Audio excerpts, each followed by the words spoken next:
Radhe Radhe to everyone. Welcome to Megha ma'am official channel. मैं मेघा आप सभी का अपने चैनल में स्वागत करती हूँ। तो वीडियो को स्टार्ट करने से पहले आप फटाफट से जाके चैनल को सब्सक्राइब कर दो और बेल आइकन को प्रेस कर दो, जिससे आप मेरी किसी भी वीडियो के नोटिफिकेशन को मिस ना करो और इस चैनल को सपोर्ट करते रहो। चलिए बिना देरी करे वीडियो को स्टार्ट करते हैं। एंड हाँ, इन सब जो भी मैं आपको वीडियो में बातें बताऊंगी उसमें थोड़ा गौर करना और खुद पर अप्लाई करना। और अगर आपका दिमाग शांत होता है या आपको मेरी वीडियो से कुछ भी बेनिफिट मिलता है, प्लीज कमेंट में जरूर लिखना। हार्डली 15 डेज की तैयारी में ये एग्जाम दिया था, जिसमें कि मैंने 105 मार्क्स से क्वालिफाई भी करा था। तो मैंने किस तरीके से अपने माइंड को प्रिपेयर करा, किस तरह से मैंने खुद पर वर्क करा, मैं वो सारी एक्सपीरियंसेस आज आपके साथ शेयर करने वाली हूँ। अगर आप लास्ट तक इस वीडियो में बने रहोगे तो आप सीटेट का एक बहुत आप सीटेट को समझ जाओगे कि ये एक्चुअल में क्या है और आपको इसे विन कैसे करना है। ये सारा ना एक माइंड गेम है। ठीक, अगर आपने अपने माइंड को उस तरह से स्विच कर दिया तो आप इस एग्जाम को बहुत आसानी से, बिलीव मी, बहुत आसानी से क्रैक कर सकते हैं। पहला तो पॉइंट हो गया कि एग्जाम के टुवर्ड्स आपकी अप्रोचेस क्या हैं। ठीक है, कैसा माइंडसेट है।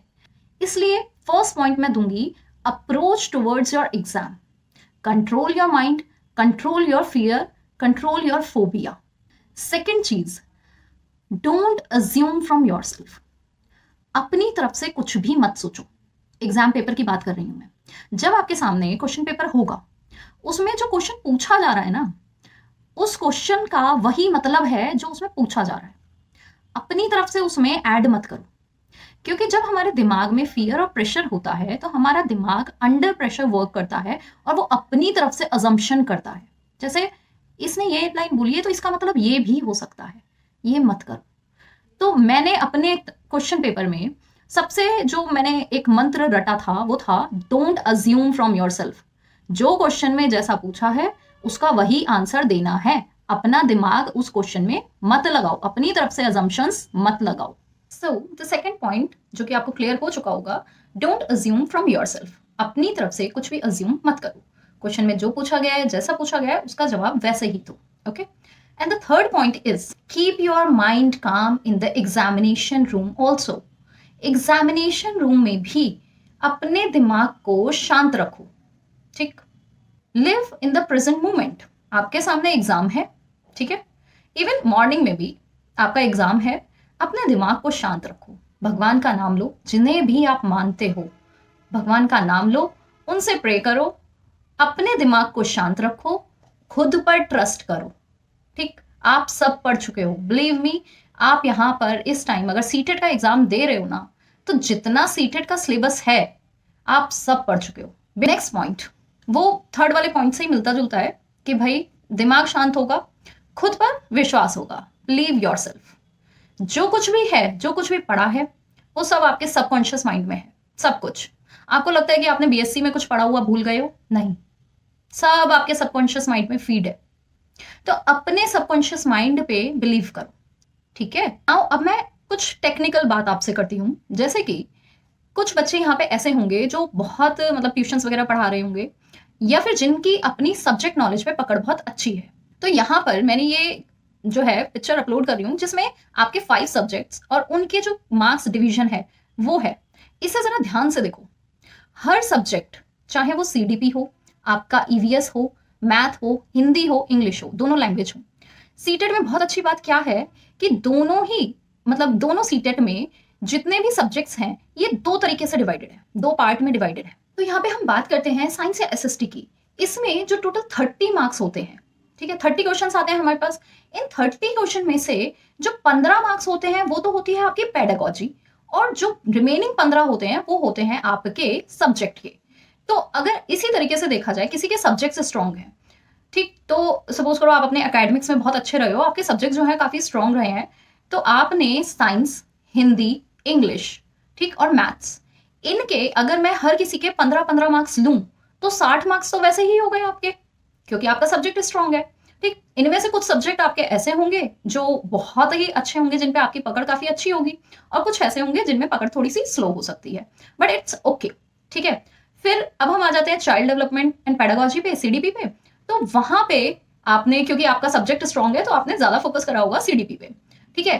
अब जो सीडीपी है, सीडीपी भी बेसिकली 2 पार्ट्स में डिवाइडेड है। सीडीपी में एक आ जाता है चाइल्ड डेवलपमेंट और दूसरा आ जाता है पेडागोजी। तो अब यहाँ पे बात ये है कि जो पेडागोजी है ना, वो ऑलमोस्ट हर सब्जेक्ट की ऑलमोस्ट सेम है, थोड़ा बहुत डिफरेंस है माइनर, ठीक, अदरवाइज पेडागोजी ज्यादातर सेम है। तो अगर आपने सीडीपी की पेडागोजी करी है तो आप अपने आप ही खुद देखेंगे कि काफी सारे सब्जेक्ट पेडागोजी के भी क्वेश्चन सॉल्व करने में सक्षम होंगे, सक्सेसफुल हो जाएंगे उसमें। तो इस तरीके से अगर आप अपने आप को एनालाइज करते हैं, ठीक है, तो आप देखेंगे कि आप बहुत इजीली इस एग्जाम को क्वालिफाई कर सकते हैं। पर अब गड़बड़ कहाँ होती है? गड़बड़ होती है आपका ओवर प्रेशराइज्ड ब्रेन, दिमाग। इतना ज्यादा प्रेशर ले लेते हो कि भाई दिमाग को शांति ही नहीं मिल रही है कि वो अपने सबकॉन्शियस माइंड से कुछ पूछ सके।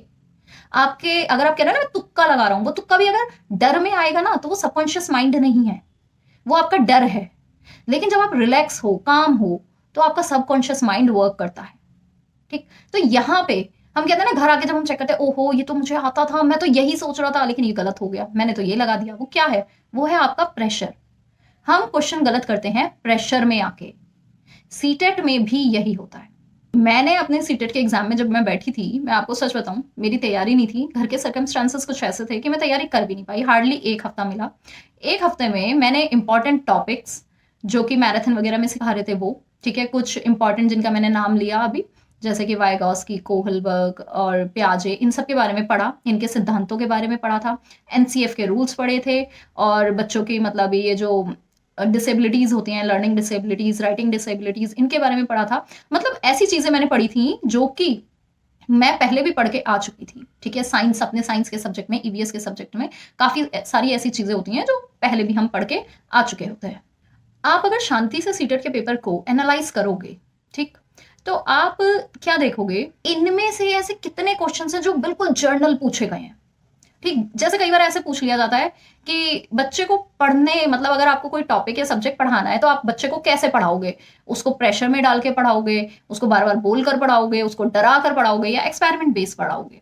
तो इस तरीके के क्वेश्चंस भी हमने सीटेट में बहुत सारे देखे हैं। आपको बस उन क्वेश्चंस को सेलेक्ट करना है, क्योंकि भाई सबका माइंड जो है वो अलग अलग फ्रिक्वेंसी, अलग अलग लेवल पे काम कर रहा होगा वहां बैठ के। किसी को कोई क्वेश्चन ईजी लगेगा, किसी को कोई क्वेश्चन ईजी लगेगा। तो आपको देखना है कि आपका स्ट्रॉन्ग होल्ड कहां पर है, ठीक। अगर ये चीज आपको पता होगी एग्जाम से पहले ही, तो आप एग्जामिनेशन हॉल में जाकर सबसे पहले उन्हीं क्वेश्चंस पे फोकस करोगे। और अगर आपने ऐसा नहीं करा तो हो सकता है कि आप एग्जामिनेशन हॉल में बैठकर ये काम करो कि भाई मुझे क्या क्या आता है, ठीक है। तो इससे आपको आपको पता होगा उनमें से, अगर उन टॉपिक, पढ़े हुए टॉपिक में से अगर कुछ क्वेश्चंस हो रहे हैं तो उनको सिर्फ करेक्ट करना है, इन टॉपिक्स को नोटिफाई करना है कि भाई आपके इन टॉपिक में से ज्यादातर क्वेश्चंस क्या होते हैं, सही होते हैं। एग्जामिनेशन हॉल में जाके आपको सबसे पहले ऐसे ही टॉपिक्स को ग्रैब करना है, कैच करना है। जैसे मुझे पता था कि भाई मेरा जो है सब्जेक्ट बहुत स्ट्रांग था, तो मैंने सबसे पहले अपना साइंस निकाला, उसे सॉल्व करा, वो भी पेडागोजी नहीं, मैंने साइंस का सब्जेक्ट बेस क्वेश्चंस उठाए और उन्हें सॉल्व करे। जब आप ऐसे क्वेश्चन सॉल्व करते हो जो कि आपको आते हैं, तो आपके माइंड को बूस्ट मिलता है, आपका माइंड ऑटोमेटिकली काम होता चला जाता है, रिलैक्स होता चला जाता है। और जितना काम आपका माइंड होगा, जितना रिलैक्स होगा, वो उतना एफिशिएंटली वर्क करेगा एग्जामिनेशन हॉल में भी, क्योंकि अब उस पर बहुत लो प्रेशर आ जाएगा। लेकिन अगर आपको ये सब कुछ नहीं पता और आप एग्जामिनेशन हॉल में जाते हो, सीधा ऐसा पार्ट उठाते हो जो कि आपका स्ट्रॉन्ग होल्ड नहीं है। भाई पहला क्वेश्चन आप देखोगे, ये तो नहीं आता, दूसरा देखोगे, ये थोड़ा थोड़ा आता है, तीसरा, अच्छा, ये माइंड में फॉगिनेस छाने लग जाएगा। और ये सबसे बड़ी गलती होती है एग्जामिनेशन हॉल में, बहुत बच्चे ऐसा काम करते हैं। तो मत सुनो किसी की भी भाई कि स्टार्टिंग से शुरू करो, लास्ट से शुरू करो, मत करो। वो टॉपिक उठाओ जो आपके स्ट्रॉन्ग हैं, साइंस है इसके पीछे। अगर आपके स्ट्रॉन्ग टॉपिक्स आप उठाते हो तो आप उन्हें सॉल्व करते हो। जब आप सॉल्व करते हो, आपका माइंड आपको रिवॉर्ड देता है, खुद को ही रिवॉर्ड देता है, और उस रिवॉर्ड में वो माइंड जो है वो काम होने लग जाता है, शांत होने लग जाता है। और शांत दिमाग से करे हुए ऐसे क्वेश्चंस भी आप सॉल्व कर सकते हो जो कि आपने शायद पढ़े नहीं होंगे। आप सोचोगे यार ये तो तुक्का लग गया, वो तुक्का नहीं है, वो सबकॉन्शियस माइंड आपका एक्टिव हो जाएगा वहां पर। लेकिन अगर आप अंडर प्रेशर चले गए तो भाई जो पढ़ा है वो भी पानी में चला जाएगा, याद रखिए, ठीक है ना। तो मेरे इस पॉइंट्स को जो मैं बता रही हूँ ना, ये मेरी खुद की पर्सनल एनालिसिस है। मैंने एग्जामिनेशन हॉल में बैठकर यही करा है, ठीक। और मैं हमेशा अपने स्टूडेंट्स को यही गाइड करती हूँ कि भाई डोंट टेक प्रेशर। सबसे बड़ी बात, पहली बात, जब आप एग्जामिनेशन हॉल के बाहर आ चुके हो, मत सोचो, सिर्फ इतना सोचो मुझे सब कुछ आता है, देख लूंगा, जो भी है सब पढ़ के आया हूं, ठीक है, सब पढ़ के आया हूं, देख लूंगा, जो नहीं पढ़ा वो भी कहीं ना कहीं पढ़ा है।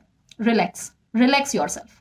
दूसरी बात, क्वेश्चन में जो पूछा गया है, जैसा पूछा गया है वो वही है, अपना दिमाग उसमें एक्स्ट्रा मत दौड़ाओ, ठीक है ना। एक्स्ट्रा मीनिंग्स मत निकालो क्वेश्चन के, जो उसने बोला है वो ही अपना समझो, सुनो, समझो कि वो क्या कहना चाह रहा है। अपने अर्थ निकालने की जरूरत नहीं है क्वेश्चन पेपर में बैठ के। ऐसे बहुत सारे कंफ्यूजिंग क्वेश्चंस आपको एग्जाम में देखने को मिलेंगे, जिसमें आपका दिमाग कहेगा ये भी हो सकता है, इसका मतलब ये भी हो सकता है, बट नहीं, जो वो बोल रहा है उसका मतलब वही है, ठीक। इस कंफ्यूजन में बहुत सारे क्वेश्चंस गलत हो जाते हैं, मेरे भी हुए थे, ठीक है, इसलिए मैं बता रही हूँ। तो ट्रस्ट मी, अगर आप इन सब बातों पे फोकस करते हो, बहुत छोटे छोटे से पॉइंट है, 3-4 पॉइंट हैं, इन सब बातों पे अगर आप फोकस करते हो तो आप बहुत आसानी से, मिरेकुलसली देखेंगे कि ये एग्जाम आप क्वालिफाई कर लोगे। और अगर आप इन बातों से रिलेट करते हो तो प्लीज मेरे चैनल को लाइक करो, सब्सक्राइब करो। मैं आपको और भी ऐसी मोटिवेटेड वीडियोस और टीचिंग एग्जाम से रिलेटेड वीडियोस या फिर कोर्स कंटेंट, पीवाईक्यूज वगैरह इस चैनल पे करवाऊंगी। This is the start of my journey on YouTube channel. Thank you. Don't forget to like, subscribe my channel. आपका सपोर्ट मेरे लिए बहुत इंपॉर्टेंट रखता है। Let's grow together and succeed together.